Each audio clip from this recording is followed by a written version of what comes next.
തെന്നിന്ത്യയിലെ മദകസുന്ദരി എന്നും B grade നായിക എന്നും മുദ്രകുത്തപ്പെട്ട താരസുന്ദരിയായിരുന്നു സിൽക്ക് സ്മിത. നടി മരിച്ചിട്ട് 28 വർഷങ്ങൾക്ക് മുകളിലായി. ഇന്നും അതേ പ്രാധാന്യത്തോടു കൂടിയാണ് നടിയെക്കുറിച്ചുള്ള കാര്യങ്ങൾ ചർച്ച ചെയ്യപ്പെടാറുള്ളത്. ചെറുപ്രായത്തിൽ തന്നെ വിവാഹിതയായി. ആ വിവാഹബന്ധം വേർപെട്ടതിനു ശേഷമാണ് നടി സിനിമയിലേക്ക് തൻ്റെ അരങ്ങേറ്റം കുറിച്ചത്. പിന്നെ പലരുമായി പ്രണയത്തിലാവുകയും പലരും ആ സ്ത്രീയെ വഞ്ചിക്കുകയും ചെയ്തു. പലരുടെയും പ്രണയം ബ്രേക്കപ്പായതിൻ്റെ നൈരാശ്യത്തിലാണ് എല്ലാവരും തന്നെ പറ്റിക്കുകയാണ് എന്ന് മനസ്സിലാക്കിയ നടി ആത്മഹത്യ ചെയ്തത്. എന്നാൽ പോലീസ് സിൽക്ക് സ്മിത ആത്മഹത്യ ചെയ്തതല്ല, അവരെ കൊലപ്പെടുത്തിയതാണ്, അവരുടെ സ്വത്ത് തട്ടിയെടുക്കാൻ എന്ന തരത്തിലുള്ള പല ന്യൂസുകളും പുറത്തു വന്നിരുന്നു. അവർ മരിച്ച അന്ന് ആ രാത്രി സംഭവിച്ചതിനെക്കുറിച്ച് മോർച്ചറി വാർഡൻ പറയുന്നത് ഇങ്ങനെയായി. ആ രാത്രി അവരുടെ ബോഡി മോർച്ചറിയിലേക്ക് കൊണ്ടുവന്നപ്പോൾ വേറൊരു സ്ത്രീയുടെ ബോഡിയും അവിടെ ഉണ്ടായിരുന്നു. ആ സമയത്ത് ഞാൻ ഒറ്റയ്ക്കായിരുന്നു ഉണ്ടായിരുന്നത്.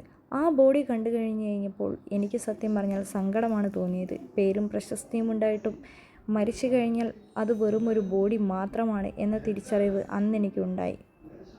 അവരുടെ ബോഡി കൊണ്ടുവന്നു കഴിഞ്ഞപ്പോൾ ഞാൻ അവരുടെ ബോഡി വേറൊരു സെപ്പറേറ്റ് ബോക്സിലേക്ക് മാറ്റുകയും ചെയ്തു. പിറ്റേ ദിവസമാണ് ആ ബോഡി ഹാൻഡ് ഓവർ ചെയ്തത്.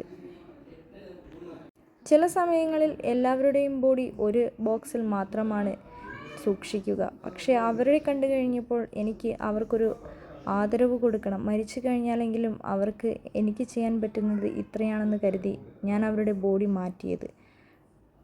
ജീവിതത്തിൽ ഒരുപാട് പണമുണ്ടാക്കാൻ അവരെ കൊണ്ട് സാധിച്ചെങ്കിലും ജീവിതത്തിൽ ആഗ്രഹിച്ചതൊന്നും നേടാൻ സിൽക്ക് സ്മിതയ്ക്ക് സാധിച്ചില്ല.